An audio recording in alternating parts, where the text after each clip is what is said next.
for what Jonathan did in terms of ad-libbing a good part of what we script for him was a great aid and helped us tremendously when we did Hee Haw.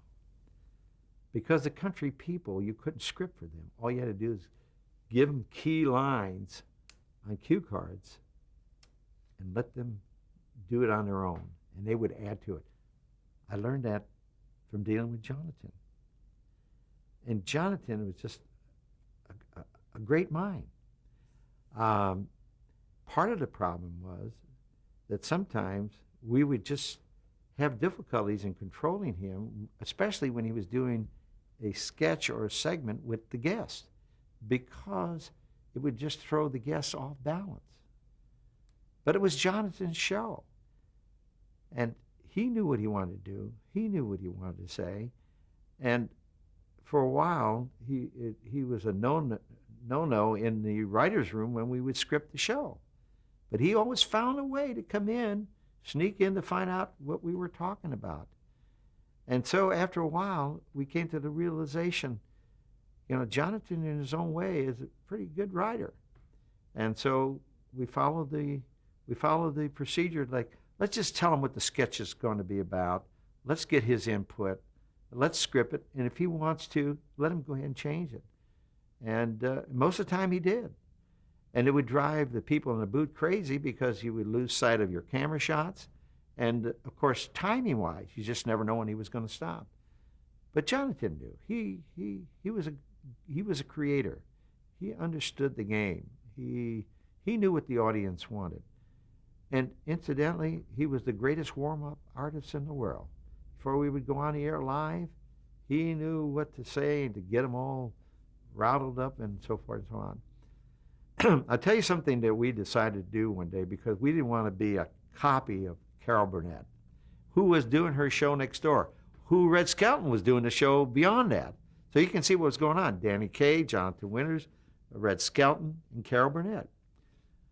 One day we came up with the creative idea that rather than have him come on at the top of the show like Carol Burnett, why don't we just put him on stage in a telephone booth?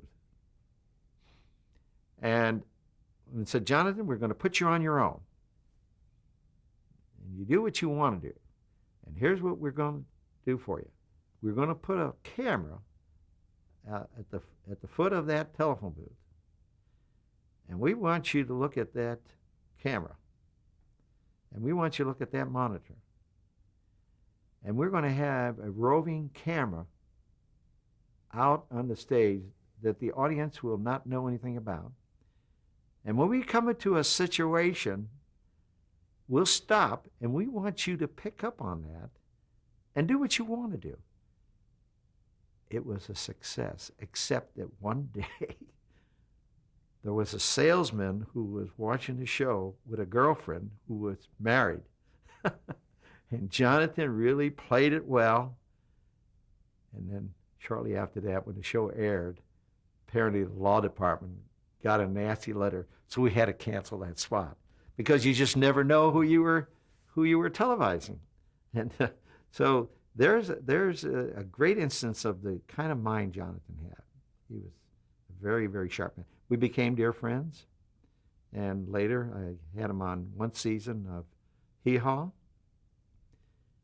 And if I could explore that for a moment, I called him. And he said, Sam, I've been watching that show. You're stealing my ideas. And I said, Jonathan, look, if you think I'm stealing your ideas, why don't you just come to Nashville and we'll put you on about 26 shows. He says, well, how much time will that take? I said, it's a couple of days. I said, you'll understand my style. And he said, I'll be there. Of course, with Jonathan, working 26 shows in 2 days and making a big sum of money, that was great for him. So when I said I was booking him as a semi-regular just for 1 year, one series, the writers said, what do we do with him? And I said, well, I know Jonathan. I think what we need to do is we need to put him in situations with Roy Clark Minnie Pearl, a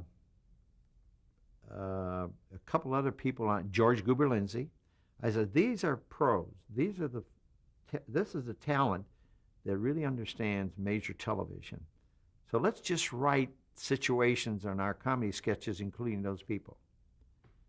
Well, when Jonathan came down and did the comedy bits with them, they tensed up and froze up.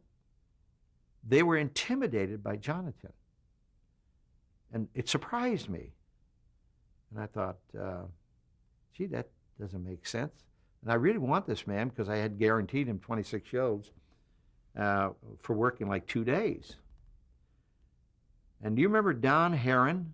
Don Herron on Hee Haw was the guy that used to do the news report. Doo, doo, doo, doo, doo. I put him in with Don Herron, and he froze up. And I thought, I'm going to be destroyed. When everybody went to lunch, I called the writers in. I said, you all recognize what's going on. We need to do something hurriedly. And they said, what do you recommend? I said, strike all the major principals and put him in there with the Hee Haw Honeys, and you'll notice the difference. Do you know it worked? He was in awe with the girls. They were intimidating him. And suddenly he lost continuity, and they stole the show away from him.